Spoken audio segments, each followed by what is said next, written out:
ডলারের জন্য হতাশার বছর ২০২৫। গেল ৮ বছরের মধ্যে চলতি বছরই বিশ্বের অন্যান্য প্রভাবশালী মুদ্রার বিপরীতে ৯% পর্যন্ত পতন হয়েছে ডলারের। এরপরও বিনিয়োগকারীরা বলছেন, ফেডারেল রিজার্ভ সুদের হার কমালে ডলারের অবমূল্যায়ন অব্যাহত থাকবে ২০২৬ সালেও।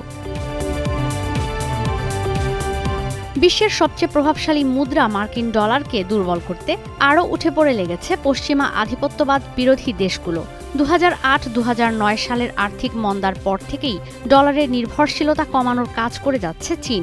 এখন পর্যন্ত $৬ ট্রিলিয়ন বৈদেশিক বাণিজ্যের অনেকটাই চীন সম্পন্ন করছে নিজস্ব মুদ্রা ইউয়ানে।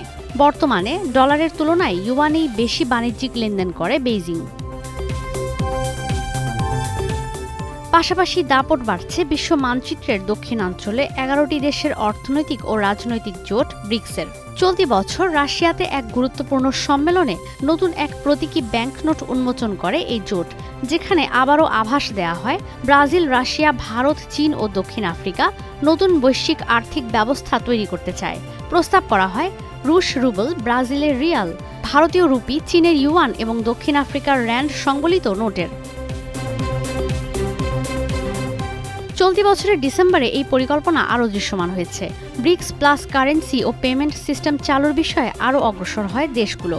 জনসমক্ষে আনা হয় কারেন্সি বাস্কেট, দ্য ইউনিট, যে বাস্কেটে স্বর্ণ মজুদ থাকবে 40%, বাকি 60% মজুদ থাকবে ব্রিক্স প্লাস সদস্য দেশগুলোর মুদ্রা। এই ইউনিট একক কোনো মুদ্রা বা কেন্দ্রীয় ব্যাংকের মাধ্যমে নিয়ন্ত্রিত হবে না। ডলার, ইউরো আর জাপানের ইয়েনের ওপর নির্ভরশীলতা কমাতেই এই উদ্যোগ নিয়েছে ব্রিক্স প্লাস।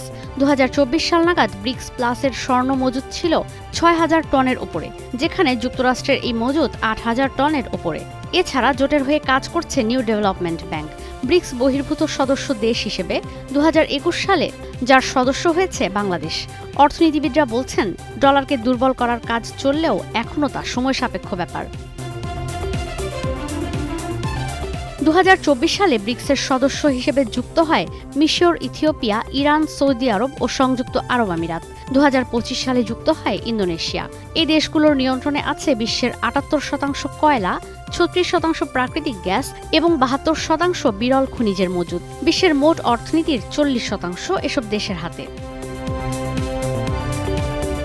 ঈশিতা ব্রহ্ম, স্টার নিউজ।